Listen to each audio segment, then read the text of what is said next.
Well, it's pretty outrageous when Australian workers in their own workplace, in their own beds. This is really worse than Patrick's in a way, because Patrick dispute they were at work. They were in their forklifts and up their cranes, and then these security goons, similar operation really, guerrilla type, very subversive and clandestine, a form of bullying and harassment, designed to intimidate, meticulously planned. The difference is these seafarers are in their beds. You know, they work, that's their home. They're in their bunks at 1:30 in the morning, and to be dragged out in the middle of the night and thrown off your ship. Why? Because they want to do the same job they've done for the last 28 years? Because they want to pay taxes in this country? Because they want to work for a company that pays taxes? Because they want to be part of a working community in Australian territory, doing Australian work the same that it has been for generations in this country? Working for a company that's exploiting Australian minerals that are owned by the Australian taxpayer, they're supported by the Victorian government, the Victorian taxpayer. Workers like that deserve better. They deserve to be able to go to sleep at night on their ships knowing that they're not going to be dragged out. Yes, they were making a protest. They were making a protest because the ships that are replacing their ship and the workers that are replacing their work are workers from the third world, are workers getting paid Filipino rates of pay, African rates of pay, Indian rates of pay, working for companies that are registered in the Bahamas, registered in Liberia, registered in Mongolia, having a situation where they don't pay taxes, tax havens in the Bahamas, having a situation where Alcoa is exploiting the difference between wages in the third world and tax havens and what it's like to do business in this country. And for that they're dragged out of the bunks that they've slept in for the last 28 years, or seafarers like them, and thrown on the scrap heap of life. Because they are protesting what every worker in this country would protest, their right to work. The union has done no wrong. These people have a right to work in their country. And I spoke to Alcoa. What has Alcoa been doing? With one hand, with the fork tongue, saying that we want to work this through, we want an Australian crew, and with the other fork in the tongue, organising this guerrilla warfare, being able to organise this subterfuge. They're mercenary. 30 people to remove 4 or 5 seafarers asleep in their bunks? 30? It's a sledgehammer to break a walnut. And it's not good enough in Australia today to have that bullying, that harassment, that intimidation. And it's a clear signal. It's a clear signal to other Alcoa workers. It's a signal by the boss to other workers in this country. You know, don't get in the way or you get run over. You get pulled out of your bed. It's not good enough. And Mr Turnbull wants to say it's not good enough. This is not what we stand for. We stand for the rights of Australian workers to work in an Australian industry, to pay tax. Got a big fiscal problem in this country. How do we resolve it? The Alcoa position of resolving it: go and get a ship from a tax haven.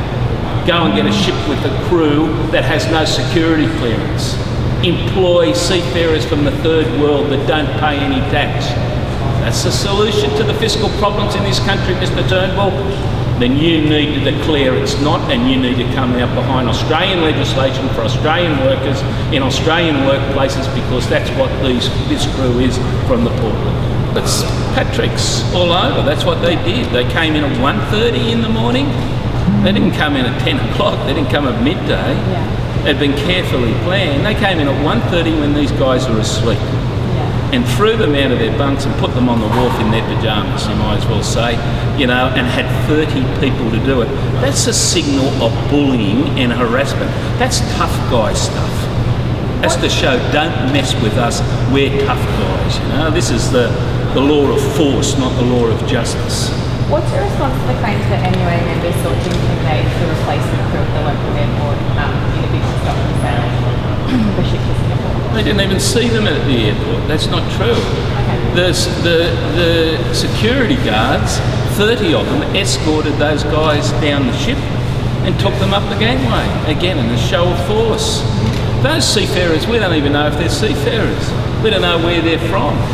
They were ushered in from overseas. This is an Australian ship, an Australian flag. That means it's an Australian workplace. They've gone out and they've secured workers from the third world, Some of them may be illiterate, some of them may not be seafarers, and that they've got 30 people to bring them down and intimidate their way up the gangway. Our guys, how could our 4 guys, with sleep in their eyes, pulled out of their bunks, were intimidating? Where the intimidation was the 30 goons and thugs that Alcoa had carefully planned to intimidate our people out of their workplace. And the workers are said to have occupied the western contravention of both the court and FWC orders. Firstly, does this not suggest there's a lack of communication in sorting this out? These guys have got the shits. They've worked there for 28 years. The job's still there. The company sold the ship so that they could exploit a tax avoidance scam and employ foreign workers. If that happened at the Australian, or if that happened at SBS, or that happened at the ABC, or that happened at Channel 9, do you think you would just walk out of there and say, oh, that's okay, they're bringing in foreign workers, I'm on the scrap heap, I haven't got any rights in this stuff? You'd do what any other Australian worker does. You'd say, that's not good enough, you'd get the shits. That's all these guys did, get the shits. And that we were trying to fix it up and have the company continue to operate in good faith. These guys had never taken strike action in 28 years. 28 years. The company's taking action. Brutal, violent action. This is intimidation. If this happened in the workplace, 30 people came and intimidated you out of your bunk, what would you say? This is like a police state. So, these guys, sure, they got the shits. They got the right to have the shits. And that they're doing something about it like any other Australian worker is. The union has been explaining the law to them. There's a process. The real thing is the company never wanted to fix it. They want a tax avoidance scam to get competitive advantage in a taxpayer-funded industry. Give yourself an uppercut, Alcoa. You're not living in the third world, you're living in Australia. Mr Turnbull, do something about it, for Christ's sakes.